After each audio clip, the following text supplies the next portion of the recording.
जय गुरुदेव। और दोस्तों, मेरे चैनल तंत्र अप्सरा साधना में आपका एक बार फिर से हार्दिक स्वागत है। और देखिए, आज जो मैं वीडियो के माध्यम से आपके सामने जो साधना लेकर के आया हूँ, वो साधना एक योगिनी की साधना है।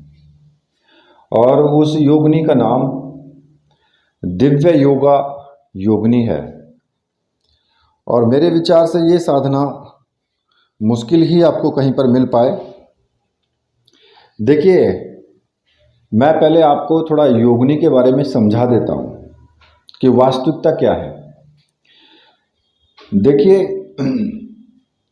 योगिनी का मतलब क्या होता है कि जैसे कि एक स्त्री पुरुष की जो सहभागिनी होती है, ठीक है, और पुरुष का जन्म जो है वो सकारात्मकता के लिए हुआ है और स्त्री का जन्म नकारात्मकता को प्रकट करने के लिए, यानी कि पॉजिटिव और नेगेटिव।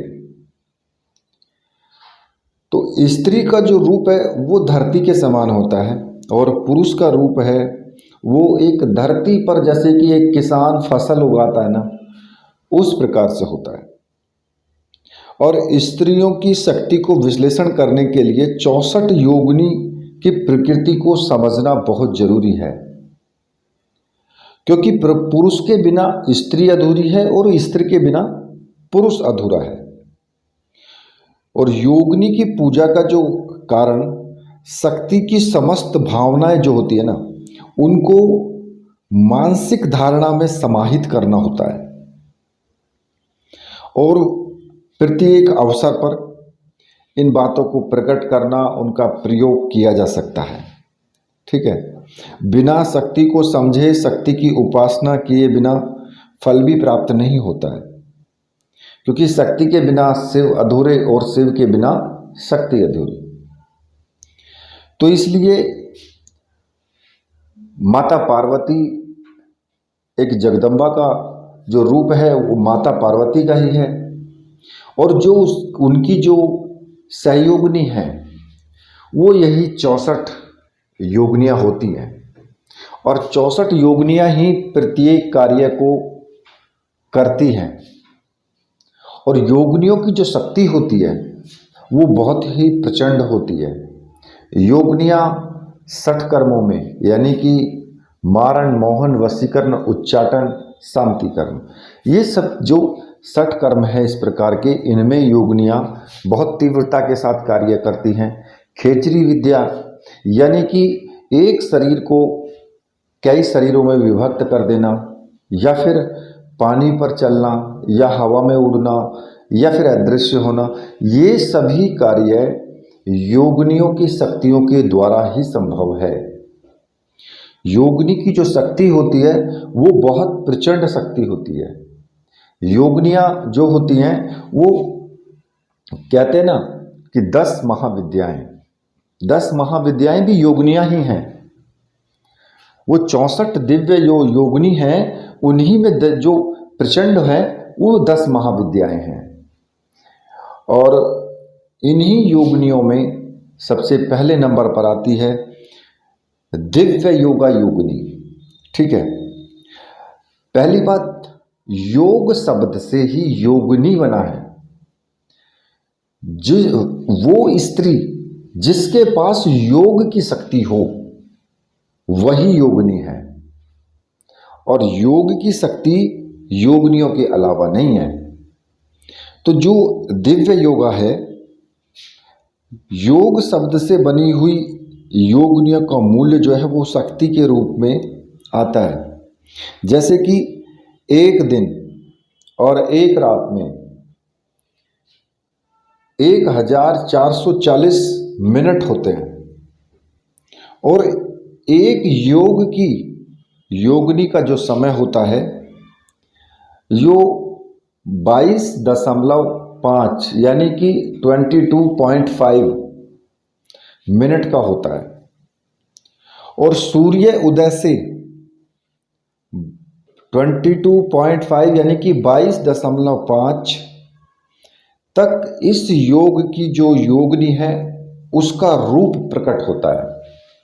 मतलब कि आप अगर देखेंगे कि जब सूर्य उदय होता है तो उस वक्त से जो दिव्य योगा योगिनी है उसका समय शुरू होता है और 22.5 तक वो रहता है वो योग।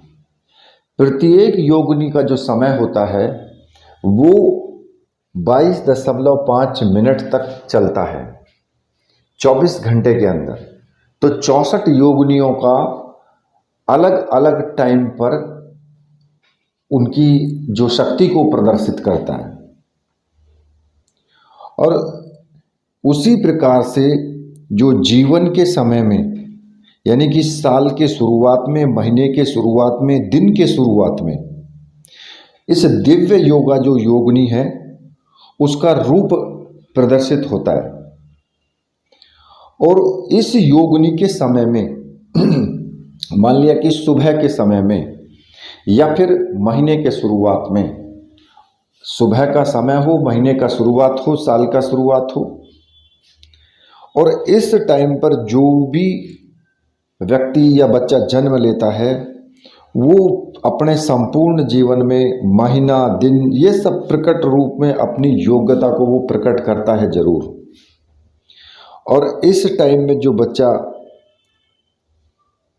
जन्म लेता है वो कभी भी, चाहे वो गरीब परिवार में ही क्यों ना जन्म ले, लेकिन वो गरीबी नहीं भोगता है, वो गरीब से अमीर बनता है ऐसा व्यक्ति। ये इस योगिनी का प्रभाव होता है।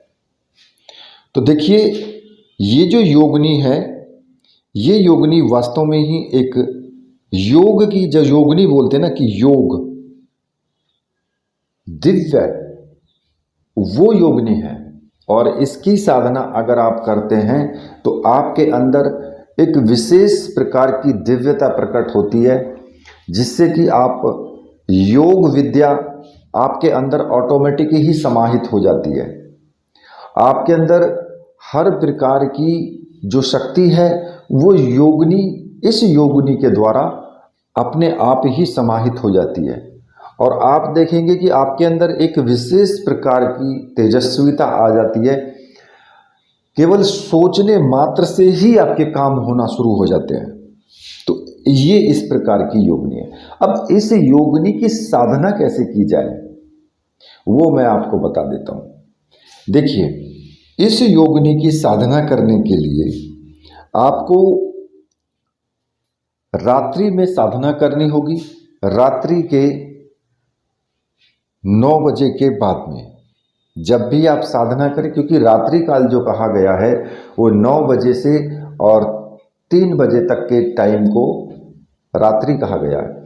तो रात्रि में आप साधना करेंगे, जैसे कि योगिनी एकादशी, उस वक्त पर भी आप इसकी साधना शुरू कर सकते हैं, या फिर किसी भी शुक्रवार से आप ये साधना शुरू कर सकते हैं, योगिनी साधना। अब जो इसमें आपको सामग्री की आवश्यकता होगी वो मैं आपको बता देता हूं। और इस साधना को कोई भी व्यक्ति कर सकता है, चाहे वो पुरुष हो या स्त्री हो, चाहे वो जवान व्यक्ति हो या वृद्ध व्यक्ति हो, कोई भी इस साधना को संपन्न कर सकता है। इसके लिए ये कोई आवश्यक नहीं है कि आप किसी वृक्ष की पेड़ के जड़ में बैठ करके साधना करें, या किसी चौराहे पर बैठ करके साधना करें, या किसी शमशान में बैठ के साधना करें, या नदी के किनारे करें। ऐसा कोई ज़रूरी नहीं है। जो ये साधना है ये एक सौम्य साधना है, और इस साधना को आप अपने पूजा कक्ष में बैठ करके ही संपन्न कर सकते हैं। आवश्यकता केवल इस बात की है कि गुरु के प्रति विश्वास हो, मंत्र के प्रति विश्वास हो, सामग्री के प्रति विश्वास हो, क्योंकि विश्वास में ही भगवान विद्यमान हैं, ये सभी जानते हैं। तो इस साधना में आपको जो सामग्री लगेगी वो मैं आपको बता देता हूं। इसमें एक दिव्य योगा योगिनी यंत्र, योगिनी माला और एक रक्षा माला, ये तीनों चीजें मंत्र सिद्ध और प्राण प्रतिष्ठा युक्त होनी चाहिए। और देखिए इसमें मैं आपको एक चीज़ और बता देता हूँ कि जो दिव्य योगा योगिनी यंत्र है, इस यंत्र के अलावा आप 64 योगिनी यंत्र आता है, वो भी आप इस्तेमाल कर सकते हैं। और अगर वो उसकी जगह आप केवल योगिनी यंत्र आपको मिलता है तो आप उसका भी इस्तेमाल कर सकते हैं। यानी कि वो योगिनी यंत्र हो, चाहे 64 योगिनी यंत्र हो, चाहे दिव्य योगा योगिनी यंत्र हो, इनमें से आप कोई सा भी यंत्र आप रख करके साधना शुरू कर सकते हैं। और ऐसी सामग्री के लिए आपको मैंने व्हाट्सएप नंबर दिया है, आप मुझे वहाँ से व्हाट्सएप कर सकते हैं और वो सामग्री प्राप्त कर सकते हैं। ठीक है, जब आप वो सामग्री प्राप्त कर लें तो उसके बाद आप किसी भी महीने के शुक्रवार से या किसी भी शुक्रवार से आप शुरू कर सकते हैं। और ये साधना आप 21 दिन करें। 21 दिन की साधना है ये। रात्रि के 9 बजे के बाद स्नान आदि करके स्वच्छ वस्त्र धारण करें, पीले रंग के वस्त्र धारण करें। इसमें चाहे धोती पहने, चाहे कुर्ता पजामा पहने, कुछ भी आप पहने, लेकिन पीले रंग के वस्त्र पहने। और स्त्रियां पीले रंग की साड़ी पहन सकती हैं। ठीक है, और स्नान आदि करके आप पूजा का कक्ष में, चाहे आपका पूजा कक्ष एकांत रूम हो तो आप वहाँ भी कर सकते हैं, या फिर अपना जो पूजा का रूम है वहाँ पर भी कर सकते हैं। ठीक है, तो वहाँ पर बैठ जाएं और पीले रंग का आसन डाल लें। सामने जो आपने चौकी लगाई है उस चौकी पर पीले रंग का कपड़ा बिछा लें और उस पर योगिनी की एक प्रतिमा या फिर चित्र जो भी है आपके पास में वो आप रख सकते हैं, या फिर माता भगवती का चित्र भी आप रख सकते हैं। और साथ में ही भगवान शिव की प्रतिमा जरूरी है, और अपने जो गुरु हैं गुरु की प्रतिमा एक जरूरी है। और एक इस साधना में आपको एक घी का दीपक जलाना है। घी का दीपक लगाएं, सुगंधित अगरबत्ती धूपबत्ती जो भी आपके पास है वो लगाएं, और इसमें कुछ पुष्प ले लें और इत्र, चावल और कुमकुम जो कि टीका लगाने के लिए, ये सभी सामग्री आप अपने पास रख लें। सबसे पहले आप अपने गुरु का ध्यान करेंगे, जो भी आपके गुरु हैं, चाहे वो देहधारी गुरु हैं या फिर भगवान शिव को गुरु आपने माना है, जिसको भी गुरु, जो भी आपके गुरु हैं, आप उनका ध्यान करेंगे। और हाथ जोड़ करके गुरुदेव से आपको प्रार्थना करनी है कि गुरुदेव मैं ये साधना करने जा रहा हूँ, और योगिनी साधना, और योगिनी साधना में मुझे पूर्ण रूप से सफलता मिले। आप मुझे आशीर्वाद दीजिए और मुझे आज्ञा प्रदान कीजिए। और गुरुदेव का आपको पूजन करना है। पुष्प चढ़ाएं, टीका लगाएं, धूप दीप दिखाएं, या जो भी आपने मिष्ठान रखा है वो मिष्ठान भी आप चढ़ा सकते हैं, भोग भी लगा सकते हैं। मतलब कहने का ये कि जो आप पूजा नॉर्मल करते हैं वो आप पूजा करें। और एक माला गुरु मंत्र की आपको जरूर जाप करनी है, जो भी आपका गुरु मंत्र है। अगर आपने भगवान शिव को गुरु माना है, क्योंकि ये साधनाएं भगवान शिव को गुरु मान करके भी की जा सकती हैं, कोई भी प्रॉब्लम नहीं है। और भगवान शिव को गुरु माना है तो फिर भगवान शिव का भी आपको पूजन करना है, उसी प्रकार से जो मैंने अभी बताया है उसी प्रकार से पूजन करें। और ओम नमः शिवाय मंत्र का एक माला का जाप आपको जरूर करना है। और देखिए, अगर भगवान शिव को आपने गुरु माना है तो ये मैं आपको बता भी देता हूँ कि चाहे आप कोई भी साधना करो, योगिनी साधना करो, यक्षिणी साधना करो, अप्सरा साधना करो, भैरव साधना करो, कोई भी साधना करो, अगर भगवान शिव को आपने गुरु माना है तो फिर प्रतिदिन रुद्राक्ष की माला से सुबह के टाइम 11 माला ओम नमः शिवाय मंत्र का कम से कम जाप करना जरूरी होता है, और करना भी चाहिए, क्योंकि वो आपका एक गुरु मंत्र है। ठीक है, तो जब आप इतना कार्य कर लेंगे तो उसके बाद आपको एक छोटा सा रक्षा विधान करना है कि आप अपनी बाईं हथेली पर थोड़े से चावल रखें और मंत्र बोलते हुए उन चावलों को चारों दिशाओं में आप उनको फेंकते रहें कि हथेली पर से उठाएं और चारों तरफ छिड़क दें उन चावलों को। और मंत्र जो आपको जपना है वो मैं आपको बता देता हूँ। ओम असर्पंतु ये भूता है भूमि संसिता, ये भूता है विघ्नकर्तास्ते नश्यंतु शिवाज्ञा। अब क्रमाणांतु भूतानि पिशाच सर्वतो दिशम सर्वेशाम विरोधेन पूजा कर्म समारंभे। ये मंत्र बोलते हुए चारों तरफ छिड़क देना है। और देखिए ये एक सिद्ध मंत्र है। अगर आप ये मंत्र बोलते हुए जहाँ तक भी आपके चावल छिड़क दिए जाएंगे वहाँ तक रक्षा विधान हो जाएगा। उस एरिए के अंदर कोई भी दूसरी शक्ति, चाहे वो सर्प के रूप में हो, चाहे वो भूत प्रेत पिशाच कोई भी हो, उसके अंदर प्रवेश नहीं कर पाएगी, क्योंकि वो शिव की आज्ञा लग जाती है उनको। और कोई भी ऐसी शक्ति जो नकारात्मक हो वो शिव की आज्ञा को नहीं तोड़ सकती है, क्योंकि अगर वो अंदर आती हैं तो वो शिव की आज्ञा का उल्लंघन होगा। तो आप उल्लंघन करना फिर जानते ही हैं, ठीक है। तो इस प्रकार से आपको रक्षा विधान करना है। और उसके बाद फिर आपको योगिनी का पूजन करना है। और योगिनी जो यंत्र है उस यंत्र को आप एक प्लेट में थोड़ा सा फूल की पंखुड़ियाँ रख करके उस पर स्थापित करें और उसका आपको विधिवत पूजन करना है। कुमकुम या केसर से उसको टीका भी लगाना है, धूप दीप दिखाना है, चावल चढ़ाने हैं, पुष्प चढ़ाने हैं।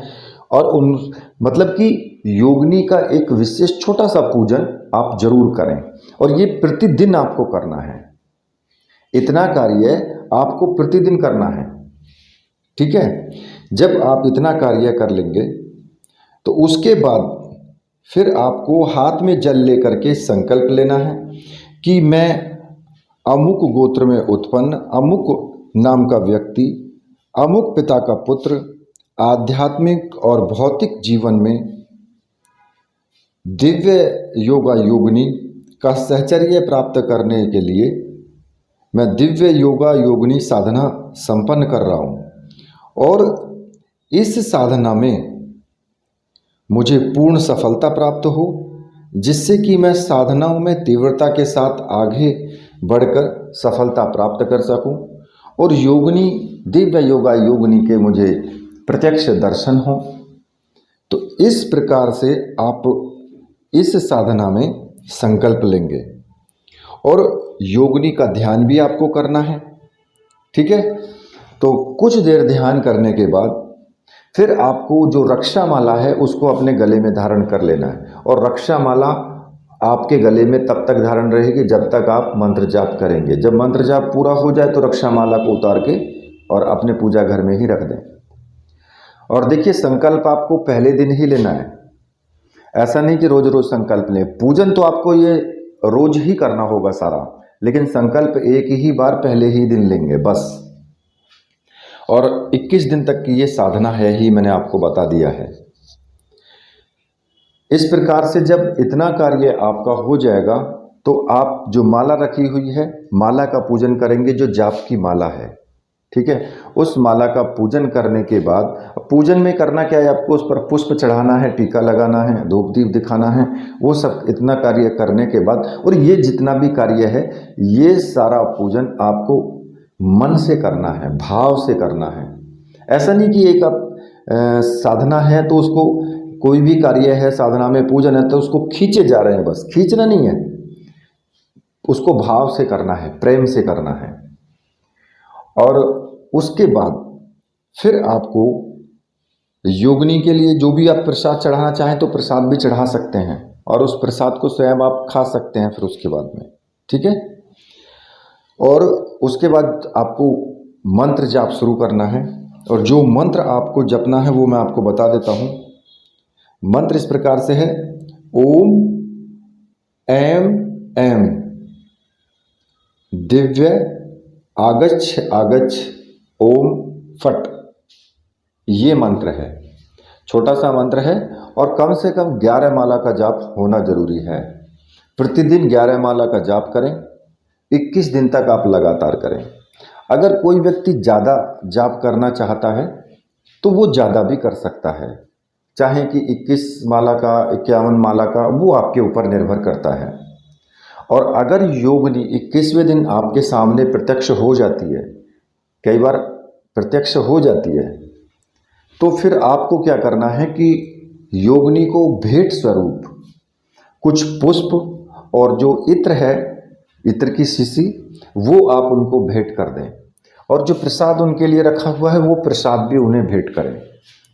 तो जब आप उनको ये सब चीज़ें भेंट कर देंगे तो उस भेंट को पा करके योगिनी प्रसन्न हो जाती है और आपको उस वक्त में वो आशीर्वाद दे करके जो भी आपसे कहे आप को पूर्ण रूप से वो वचन देगी और उसके बाद वो अंतर्ध्यान हो जाती है। और फिर इस मंत्र का प्रयोग आप किसी भी कार्य के लिए कर सकते हैं। और इस साधना में जो विशेष रूप से ध्यान रखने योग्य बातें हैं, ब्रह्मचर्य व्रत का आपको पालन करना ही करना है, क्योंकि कोई भी साधना हो ब्रह्मचर्य व्रत जरूर करना चाहिए, उसी साधना में अनिवार्य होता है। और ब्रह्मचर्य व्रत 2 प्रकार से होता है, तन से, मन से, आंखों से भी होता है। और मन आपका शुद्ध रहना चाहिए, तन से तो होता ही है, मन को भी शुद्ध रखना है। साधना रात्रि को ही करना है और जब साधना आप कर लें तो फिर कोशिश करें कि आप वहीं पर रात्रि में विश्राम करें और कम से कम बोलने का प्रयास करें। मौन रहने की ज़रूरत है, मौन रहें। एक समय शुद्ध शाकाहारी भोजन आपको करना है। फलाहार जो है इसमें सबसे उत्तम है। मांस, मदिरा या जो उत्तेजक चीज़ें हैं जैसे कि प्याज, लहसुन वगैरह, इन सब का सेवन नहीं करना है।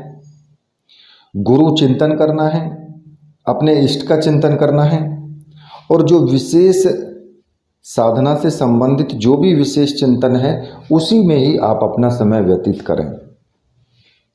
तो अगर आप इतना कार्य करते हैं, क्योंकि जब आप इतने कार्य के लिए आपका माइंड दूसरी तरफ डाइवर्ट रहेगा, यानी कि दूसरी तरफ लगा रहेगा, तो फिर आपका मन जो है वो दूसरी जो तमाम चीज़ें होती हैं उनकी तरफ नहीं जाएगा। अपने आचरण जो है वो शुद्ध रखना है, आपको शुद्ध भोजन करना है, शुद्ध आचरण रखना है इस साधना में। और इस साधना में आपको विशेष अनुभूतियां भी हो सकती हैं। जो अप्सरा साधनाओं में अनुभूतियां होती हैं, जो अनुभव आते हैं, वही इस साधना में भी अनुभव आपको आ सकते हैं। जैसे कि कोई भी आपके पता लगे कि आपके घर में घुंघरूओं की आवाज़ आ रही है या फिर किसी ने आपको टच किया है, सोते समय कोई आपके पास आकर के लेट गई है, तो इस तरीके के बहुत अनुभव आते हैं और हमेशा आपकी साधना को तोड़ने का प्रयत्न किया जाता है। ठीक है, तो इस साधना को आपको जरूर करना चाहिए, क्योंकि ये जो साधना है बहुत तीव्र साधनाएं होती हैं और इनसे बहुत अच्छी सफलता आपको मिलती है। जीवन में हर प्रकार की चीज़ें आप इनसे प्राप्त कर सकते हैं। तो इसी के साथ अब मैं वीडियो को यहीं पर समाप्त करता हूं।